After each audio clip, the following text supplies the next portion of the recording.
Hello, it is I, Dr. Brian Lorgon111, coming at you once again from the Minecraft Bingo 4.0 test lobby. And I had an idea based on a suggestion for another game mode where I think I'd probably call it like 2-for-1 mode. And so basically the idea is if I get the item frame and the cactus, every item you get also gets you the diagonally opposite item on the card. So you see on the bottom right, I've also got the milk bucket and the vine. And so for example, if I get the gold sword or the flower pot, I will also get the other corresponding item. And they both load up at the same time. This makes it really easy to get a bingo because you only need 3 items. For example, these 3 would complete the whole diagonal. But it makes blacking out the card kind of interesting, and in multiplayer lockout games, possibly bingo could be interesting, but definitely trying to black out the card would be interesting. But basically, it gives you some choices for blackout, and so I just wanted to try an example of that on camera.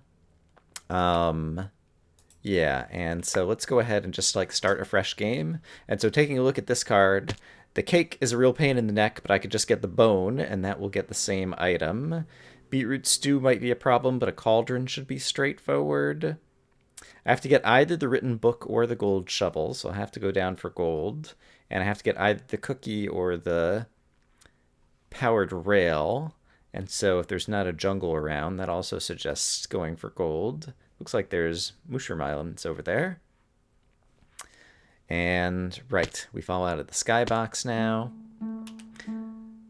And I have the Depth Strider boots on, but I'm thinking it was probably simpler just to give people boats at the beginning of the game. A boat is not a particularly overpowered item, and basically it kind of fixes all of the issues with if you happen to spawn in the ocean, especially in multiplayer where one team might spawn on a continent and the other team might spawn in the middle of an ocean. It seems really unfair to have to make one team, swim for a minute to get to land. And I think the boats are faster than the Depth Strider boots anyway, so it seems like giving people a boat at the beginning just kind of solves that problem. And also just for the weekly challenge seeds, it gets rid of the drudgery of if there happens to be an ocean spawn, having to worry about it. So I think that is something that I'm likely to do. Another thing I was talking about on Twitter is possibly replacing the slime ball. Currently you can have either an ender pearl or a slime ball on a bingo card, but never both because they're in the same kind of item bin. And the slime ball, I think most people would agree that the slime ball is the most difficult item to get on the card. And the reason is because slimes are so rare, they only spawn in swamps, in moonlight, or rarely underground in slime chunks. And in Moonlight, the first night of Minecraft Bingo is a full moon. Hold on, I should have my hotkeys going. What's going on? Yeah, I just did something wrong. And so if you don't find a slime on the first night, so I'm going for blackout. Wow, I got 2 flints. And basically, yeah, to start things off, the card plays very much like a normal card where you just try to get all the items you can, but then you need to start paying attention and not picking up items that you already got the mirror image of. And so, for example, if I go ahead, I thought I just picked up a brown mushroom. Something changed in the way that broken items get picked up a long time ago, back a number of versions ago in Minecraft. That makes it sometimes now that you can be breaking sugarcane and running through it and not actually pick it up for some reason. But yeah, if I go ahead and update the card, look, the diamond and the ender pearl are already gone because I got their symmetric items. And it's easy to lose track of all the symmetries. It's also the case now that leaves make a grass breaking a sound when they decay.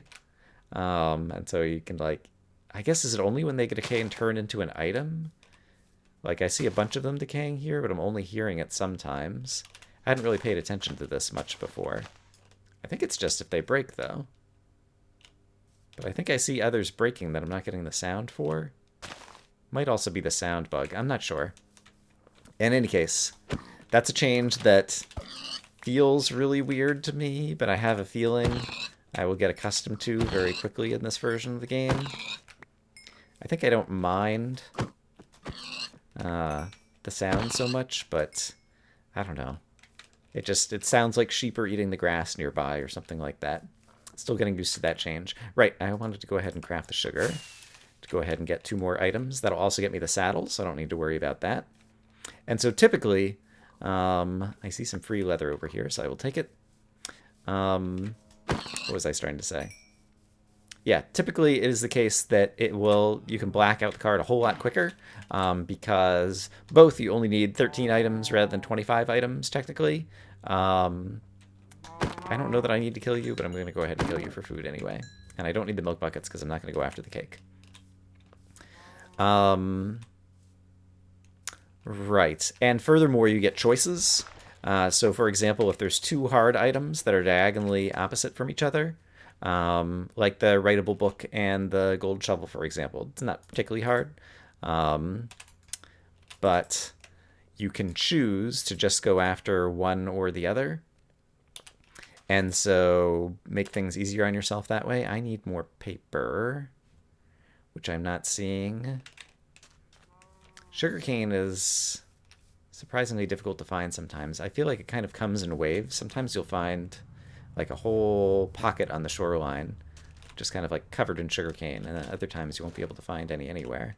Okay, well, while I'm here, I'm going to need the glass for the glass bottles, and then I won't have to worry about going to a desert for the cactus. And it is possible to get 20 no bingo in this game mode, the 2-for-1 mode. You just have to be kind of careful and make sure that you get the center item. That's pretty much the key. So long as you have a 20 no bingo that includes the center item, then it just has to be rotationally symmetric. And so there's still a number of 20 no bingos that you can get in this game mode. Let's look over here and see if I see any sugarcane. And let's see, we've got the fish in the center, so I'm definitely going to have to go fishing. The center is the only one that you don't get a 2-for-1 on because it doesn't have a reflection. Let's see, I am going to need, for the writable book, I'm going to need the, oh, there's some more sugarcane. I will need the squid ink. So let's go ahead and get that in case we don't find a lot of gold. And so I think it presents kind of a different way to do the card, and I'll be interested to see how it plays out in multiplayer. I have a feeling, yeah, bingo will almost always be too easy because there's probably going to be 3 easy items along half of a row through the center that you can get that will end up being a bingo. But for either 20 no bingo or trying to black out the card, I think both in single player and in multiplayer, it could be an interesting thing to play. And so I just wanted to try it on camera, both to show it off to you guys to get a feel for kind of like how it plays as you're actually playing the game, because it's easy to lose track of the items that you already got. Like, oh yeah, I already got the cactus because I got the glass bottle. And so updating the card becomes pretty important. Let's see, for the melon or the compass, right. And yeah, if I happen to find a jungle, it would be really valuable. And meanwhile, I do also want to find chickens, potentially. And then an acacia sapling. Yeah, let's try to... Okay, I see acacia right over there. So let's plan to do a little bit of traveling and see if we can find any biome stuff. But if not, I can probably go downstairs and find cavey stuff and be in good shape as well. And yeah, it can be difficult to decide in your options because the way I just group things in terms of like cavey stuff versus biome stuff, it's like, should I go for a jungle and try to get the melon and the cookie? Or should I go downstairs and try to get a bunch of gold and find some lapis? Is kind of like the choice that you end up being presented with on a card.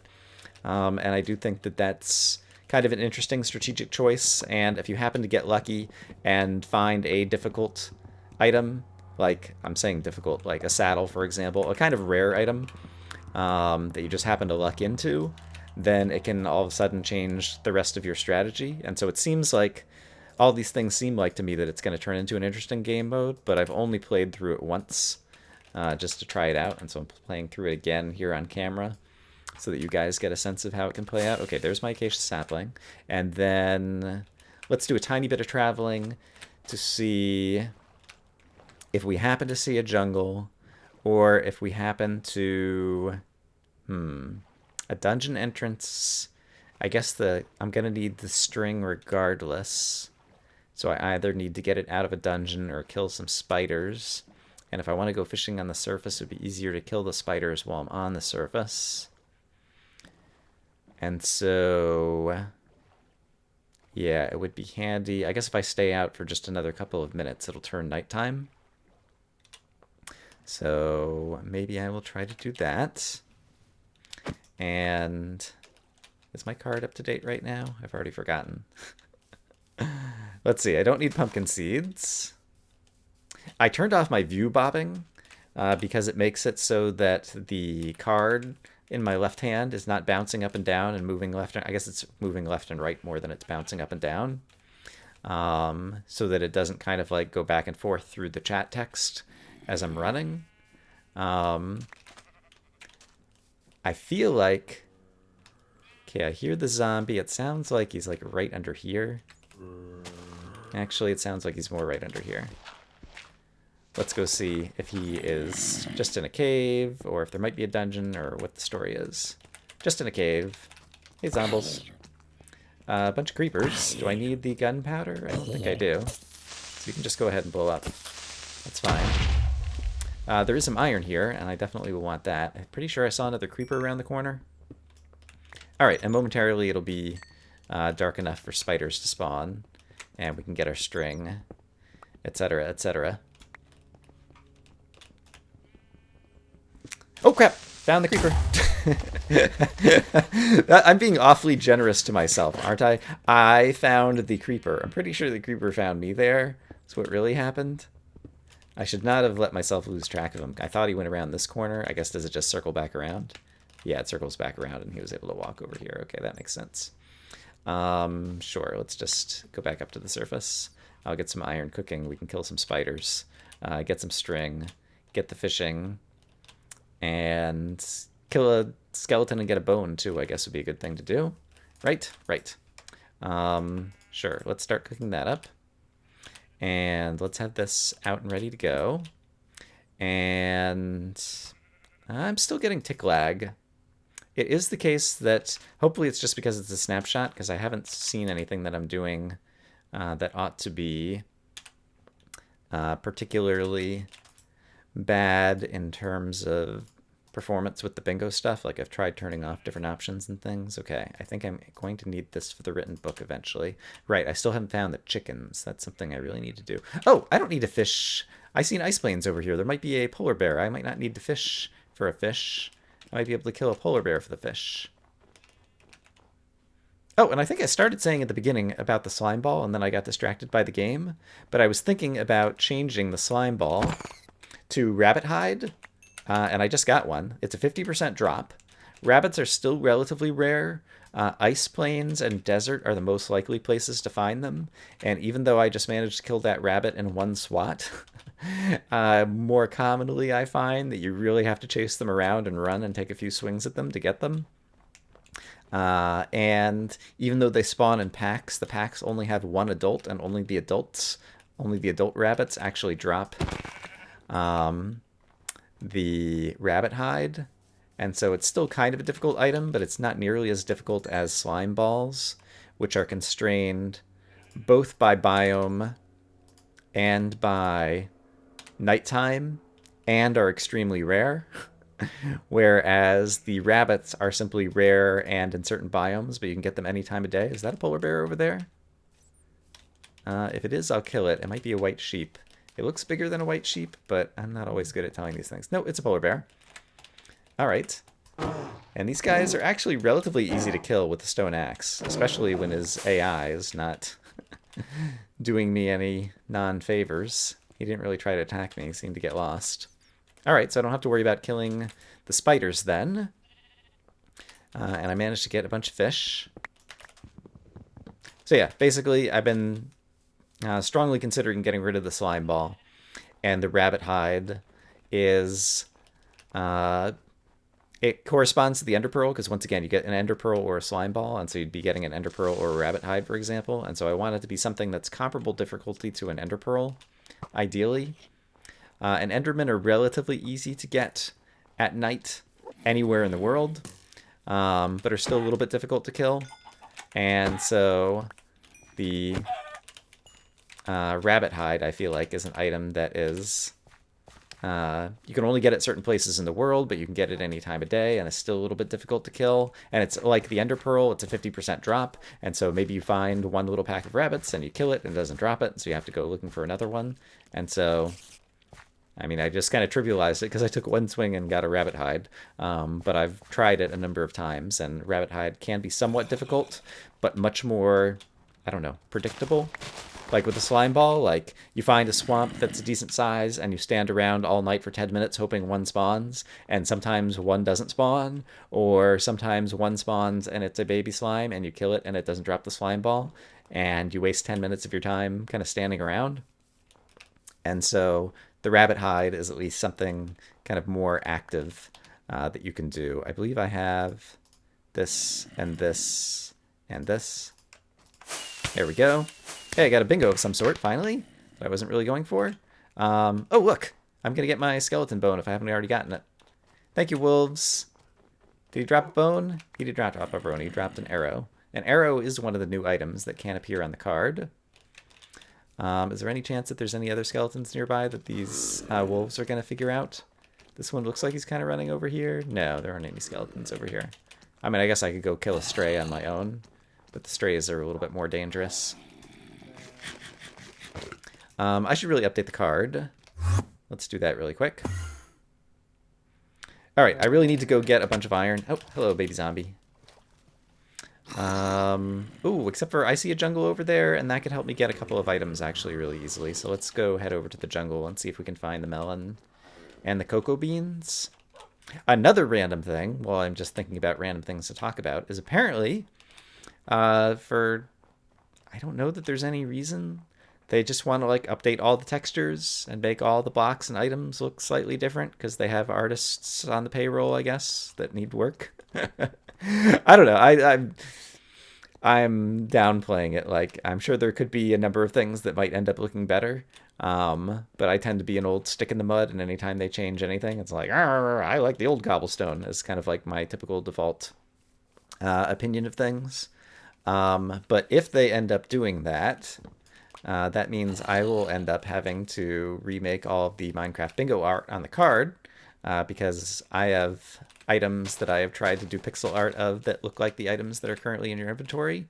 But if they change what the items in your inventory look like, then I will have to go and change all the pixel art. Yeah, and I will definitely do that. And, you know, if 1.13 comes out with the new textures, then I will change all the art to the new textures. I'm not gonna like leave in something that doesn't look like the game because that just feels completely wrong to me if I were to do so. I didn't see any melons. I think there's still a little bit of it that I didn't completely explore, so I'm gonna cycle back through there, but in case I end up needing this, if I don't find the melon, yeah, actually the map will be an easy thing to get, so let's not worry about the melon and we'll just go get the map. And I have seeds in my inventory already that I can use for getting the cookie if I just fast grow some stuff. Do I have enough bones to fast grow some stuff? I do not. So I need more bone meal. Here's the rest of the mappy stuff I'd probably need. And let's see, cauldron will take care of that. Oh, I still haven't even gotten a single bone. Somehow I forgot about that. I was thinking I got one already. Well, we'll definitely find skeletons and things downstairs. Do I have enough food? I think I have more that I can cook. Yeah, I've got plenty more that I can cook and eat and all that kind of stuff. All right, let's head downstairs and get some more iron. I've definitely found that during these episodes where I'm trying to talk about random Minecraft happenings and bingo development in addition to playing the game, like, not that I've been the best player anyway, but my skill decreases extremely rapidly as I try to talk about things other than playing bingo. And I also, I'm sure it's, and apologies, a little bit frustrating for when I start a thought and then I get distracted by something in the game and then it's like 10 minutes later before I come back to the thought. But yes, these are the limitations, yikes, of my brain power. And limitations of brain power are kind of like, I don't know, part of what bingo is all about, I think. And so I find that interesting. Things like the 20 no bingo and trying to plan the 5 items you're going to avoid. Let's go ahead and get some stuff cooking up here. Actually, let's kill a creeper first and then get some stuff cooking. Sure, whatever. All right, you need to go in there. And I should definitely make another furnace too. And grab some more coal. Let's see. Do I have... Amazingly enough, I do not have enough cobblestone just yet. Rather than mine it myself, I'll just take what the creeper gave me. Even though mining it myself probably would have been faster. I want to feel like the creeper is contributing to our bingo success here. Okay, and coal. Let's go ahead and get that cooking in the meantime. If I were coal, I would be... right... somewhere? Oh, there's more iron down here. I'll take that. Okay, not finding coal. I think I have enough wood that I can afford to just keep chucking wood in there. Yeah, I definitely do. All right, so we'll do that. And let's see. After I get the iron things, I think I'll just need to reevaluate the card. And I don't think there's that many iron things that I need to get. I can make the furnace minecart rather than the detector rail. Although the detector rail... Oh, I need some redstone for that, and I don't have redstone yet. All right, let's make a few more things then. Let's make the cauldron so we don't need the beetroot stew. And I think let's make the furnace minecart, and then I won't have to worry about the detector rail, even though one of the things I wanted to show off is if you have the recipe book turned on, if you don't remember the recipes, you can just like have the recipe book go and kind of like make the item for you. Maybe I'll find another difficult item to craft to show that off with. Okay, let's go ahead and update the card once again. So I can't get the cake, so I still need the bone. Okay, we definitely need to find a skeleton to kill. And I'm going to need an iron pickaxe probably to mine some gold, it's looking like. Or I could make the cookie. Yeah, I might not need the gold, actually. Yeah, this is interesting in terms of just thinking through... Okay, but I do need some redstone to get the map. Yeah, and I have enough paper. Zing, zing, zing. To do the map. So yeah, I should definitely try to get some redstone, and I was just about to hit F3 to look at my coordinates when I realized that my coordinates are showing on the status bar already. And I should have left my crafting table out so that I could make another axe, because this one's getting awfully low. Here's the coal I was looking for, in case I need it. Hello, creeper. I happen to have depth strider boots, so I can just run away. I've been down here. Yeah, I just went in a circle. Okay, I'm not getting deeper down, as I was hoping to do. Okay, he's going to take a while to catch back up after falling there. So let's just run away from him, and let's see. Oh, hey. Oh, crap. Oh, crap! Nope!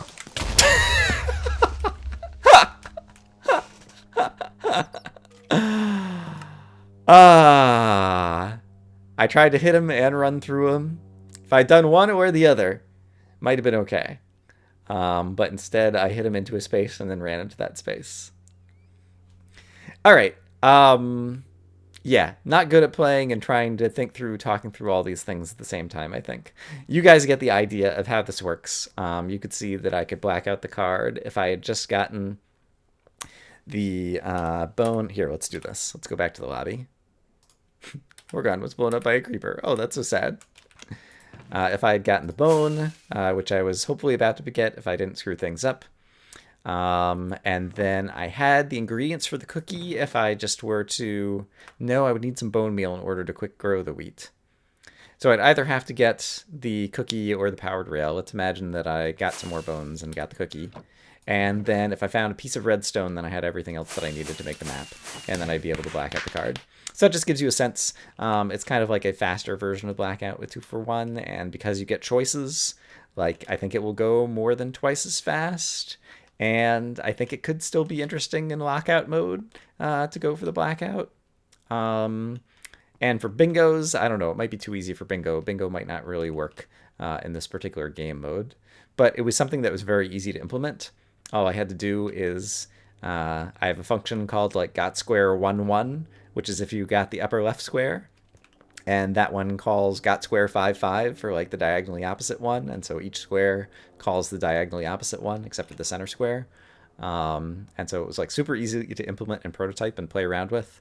And yeah, if you're just looking for kind of like a faster, more casual game where you have kind of more choices, but want to black out or kind of like feel the accomplishment of seeing the entire card blacked out, then it is a possible thing that one can do.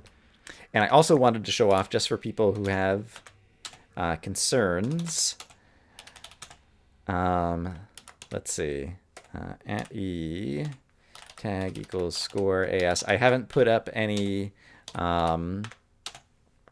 good ways to configure these yet. I'll probably make a book with a bunch of configuration options.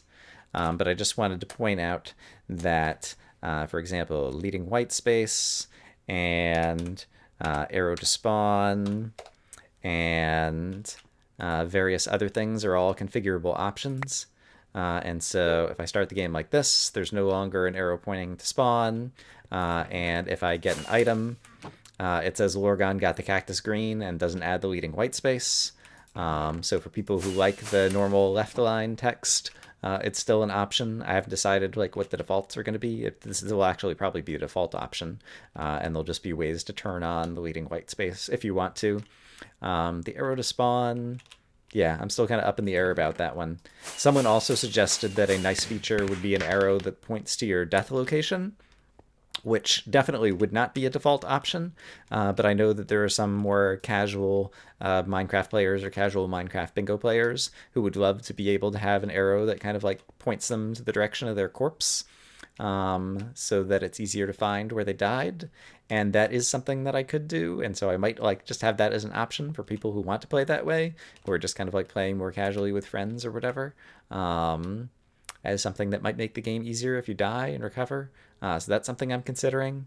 But yeah, basically lots of configurable options is the idea, and I'm thinking probably there will still be kind of roughly this set of signs for starting the game, and in multiplayer there's some more signs for assigning multiplayer teams.